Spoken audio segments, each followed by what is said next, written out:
कनकधारा स्तोत्र। श्री आद्य शंकराचार्य का लिखा कनकधारा स्तोत्र का पाठ जिस घर पे होता है वहाँ अपार सुख शांति रिद्धि सिद्धि शुभ लाभ कुबेर जी का वास हो जाता है। ये सिद्ध और बहुत ही दिव्य चमत्कारिक पाठ माना गया है। जो भी व्यक्ति इस पाठ का संकल्प लेकर इसका मात्र 21 दिन अपने घर पर प्रत्येक दिन यानी रोज का 11 पाठ कर ले तो उस घर में माता लक्ष्मी की कृपा आना निश्चित ही निश्चित है। ऐसा शास्त्र और वेदों और महापुरुषों का मत है। इस पाठ को करने से पहले कनक धारा का एक यंत्र जरूर रख लेना चाहिए ताकि इस पाठ का प्रभाव और भी जल्दी देखने को मिल जाएंगे। देवी भगवती का आशीर्वाद मिले और सर्वत्र सुख शांति और समृद्धि हो, इस कामना के साथ कनक धारा का स्तोत्र की महत्ता है। यह माना जाता है कि इसका स्तवन करने से लक्ष्मी जी अष्ट सिद्धि अणिमा महिमा गरिमा लघिमा प्राप्ति प्रदान करती हैं, अर्थात आरोग्य कीर्ति संतान विजय धन धान्य मोक्ष सौभाग्य और शांति मिलती है। श्री कनकधारा स्तोत्रम अंगहरे पूलकभूषण माश्रयन्ती भृङ्गाङ्गनैव मुकुलाभरणं तमालम् अंगीकृताखिल विभूतिरपाङ्गलीला माङ्गल्यदास्तु मम मङ्गलदेवतायाः मुग्ध्या मुहुर्विदधति वदनै मुरारै प्रेमत्र-पाप्रणिहितानि गतागतानि मालादुषोर्मधुकर विमोहत्पलेयासा मे श्रियं दिशतु सागर संभवाया। जैसे भ्रमरी अधखिले कुसुमों से अलंकृत तमाल तरु का आश्रय लेती है, उसी प्रकार जो प्रकाश श्रीहरि के रोमांच से सुशोभित श्री अंगों पर निरंतर पड़ता रहता है तथा जिसमें संपूर्ण ऐश्वर्य का निवास है, संपूर्ण मंगलों की अधिष्ठात्री देवी भगवती महालक्ष्मी का वह कटाक्ष मेरे लिए मंगलदायी हो।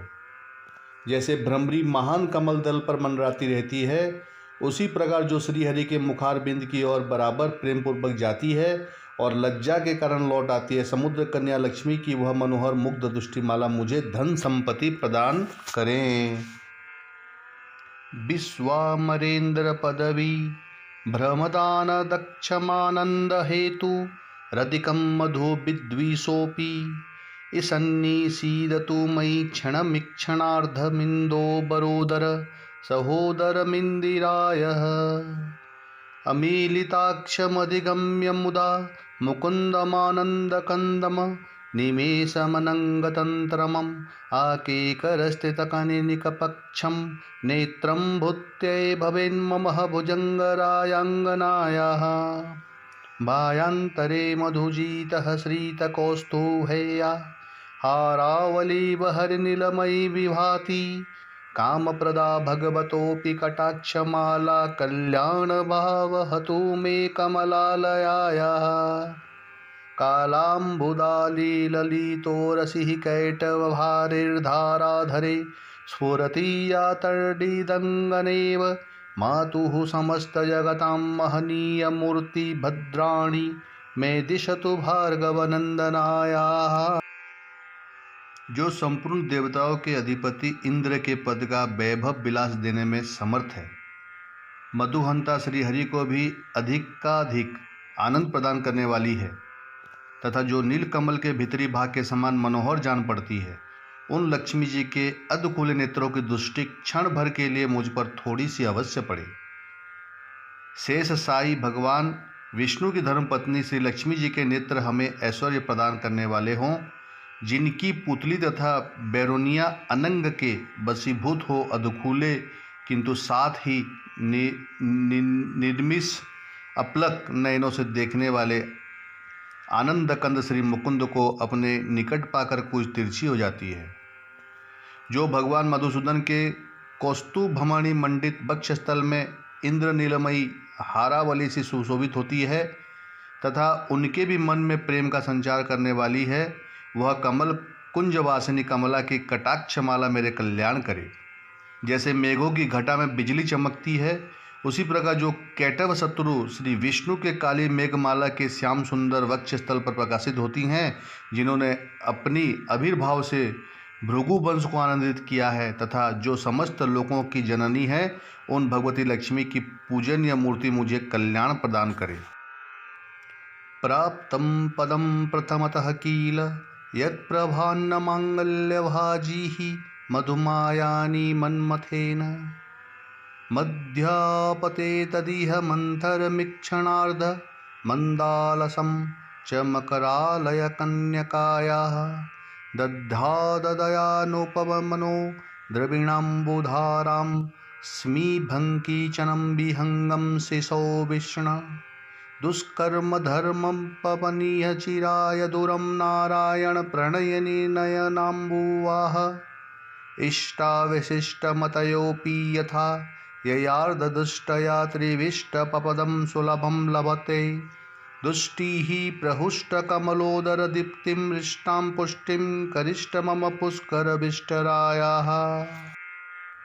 समुद्र कन्या कमला की वह मंद, अलस, मंथर और अर्धोन्मिलित दृष्टि, जिसके प्रभाव से कामदेव ने मंगलमय भगवान मधुसूदन के हृदय में प्रथम बार स्थान प्राप्त किया था, यहाँ मुझ पर पड़े।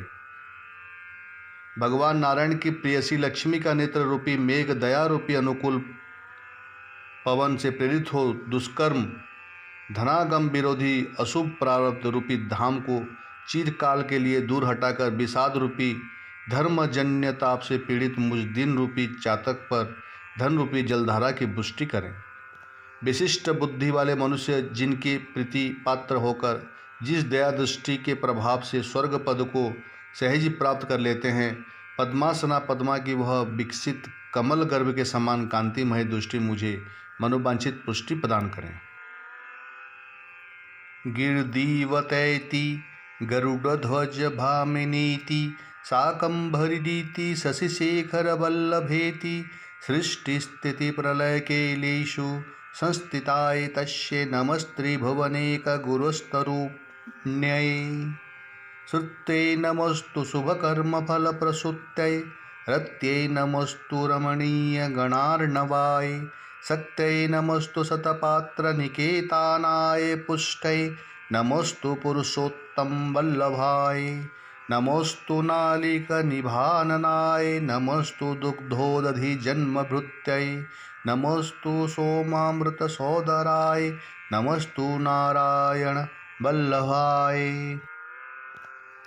जो सृष्टि लीला के समय बाग देवता ब्रह्म शक्ति के रूप में विराजमान होती है तथा प्रलय लीला के काल में शाकंभरी भगवती दुर्गा अथवा चंद्रशेखर वल्लभा पार्वती रुद्र शक्ति के रूप में अवस्थित होती है, त्रिभुवन के एकमात्र पिता भगवान नारायण की उन नित्य यौवना प्रेयसी श्री लक्ष्मी जी को नमस्कार है। मातः शुभ कर्मों का फल देने वाली श्रुति के रूप में आपको प्रणाम है। रमणीय गुणों की सिंधु रूपा रति के रूप में आपको नमस्कार है। कमल वन में निवास करने वाली शक्ति स्वरूपा लक्ष्मी को नमस्कार है तथा पुष्टि रूपा पुरुषोत्तम प्रिया को नमस्कार है। कमल बदना कमला को नमस्कार है। क्षीर सिंधु सभ्यता श्री देवी को नमस्कार है।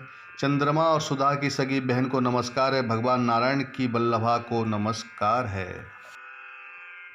संपत्कराणी सकलेन्द्रिय नंदनी साम्राज्यदान विभवनी सरोरुहाक्षी त्वद्वंदनानि दुरिता हिरण्यधतानि मामेव मातर्निशं कलयन्तु नान्यम् यत्कटाक्ष समुपासना विधिः सेवकस्य कलार्थ संपदः संतनोति वचनांगमानसं सत्वा मुरारिर्हृदयेश्वरी भजे सरसिजनिलये सरोजहस्ते धवलत्माशुकगंधमालशोभे भगवती हरिवल्लभे मनुज्ञे त्रिभुवन भूतिकरी प्रसिद्ध महाम। कमल सदृश नेत्रों वाली माननीय माँ, आपके चरणों में किए गए प्रणाम संपत्ति प्रदान करने वाले, संपूर्ण इंद्रियों को आनंद देने वाले, साम्राज्य देने में समर्थ और सारे पापों को हर लेने के लिए सर्वथा उद्यते हैं। वे सदा मुझे ही अवलंबन दें, मुझे ही आपकी चरण वंदना का शुभ अवसर सदा प्राप्त होता रहे। जिनके कृपा कटाक्ष के लिए की गई उपासना उपासक के लिए संपूर्ण मनोरथों और संपत्तियों का विस्तार करती है। श्री हरि की हृदयेश्वरी उन्हीं आप लक्ष्मी देवी का मैं मन, वाणी और शरीर से भजन करता हूँ। भगवती हरिप्रिया, तुम कमल वन में निवास करने वाली हो। तुम्हारे हाथों में नीला कमल सुशोभित है। तुम अत्यंत उज्ज्वल वस्त्र, गंध और माला आदि से सुशोभित हो। तुम्हारी झांकी बड़ी मनोरम है। त्रिभुवन का ऐश्वर्य प्रदान करने वाली देवी, मुझ पर प्रसन्न हो जाओ। दग्धिस्तिमिः कनकुंभमुखाव सृष्टिस्वरवाहिनी विमलचारु जलप्लुतांगीं प्रार्थनमामि जगतां जननीमशेषलोकाधिनाथ गृहिणीममृताब्धिपुत्रीं।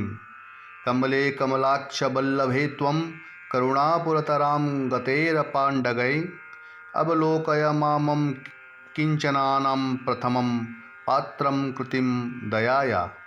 स्तुवन्ति ये स्तुतिभिरः भूमिरन्वहं त्रयीमयीं त्रिभुवनमातरं रमां। गुणाधिका गुरुतरभाग्यभागिनो भवन्ति ते बुधभावितायाः। इति श्रीकनकधारास्तोत्रं संपूर्णम्। दिग्गजों द्वारा सुवर्ण कलश के मुख से गिराए गए आकाशगंगा के निर्मल एवं मनोहर जल से जिनके श्रीअंगों का अभिषेक स्नान संपादित होता है, संपूर्ण लोकों के अधीश्वर भगवान विष्णु की गृहिणी और क्षीर सागर की पुत्री उन जगत जननी लक्ष्मी को मैं प्रातःकाल प्रणाम करता हूँ। कमल नयन केशव की कमनीय कामिनी कमले, मैं अंकिचन दिनहीन मनुष्यों में अग्रगण्य हूँ, अतएव तुम्हारी कृपा का स्वाभाविक पात्र हूँ। तुम उमड़ती हुई करुणा की बाढ़ की तरह तरंगों के समान कटाक्षों द्वारा मेरी ओर देखो। जो मनुष्य इन स्तुतियों द्वारा प्रतिदिन वेद त्रयी स्वरूपा त्रिभुवन जननी भगवती लक्ष्मी की स्तुति करते हैं, वे इस भूतल पर महान गुणवान और अत्यंत सौभाग्यशाली होते हैं तथा विद्वान पुरुषों भी उनके मनोभावों को जानने के लिए उत्सुक रहते हैं। बोलो माता लक्ष्मी की जय।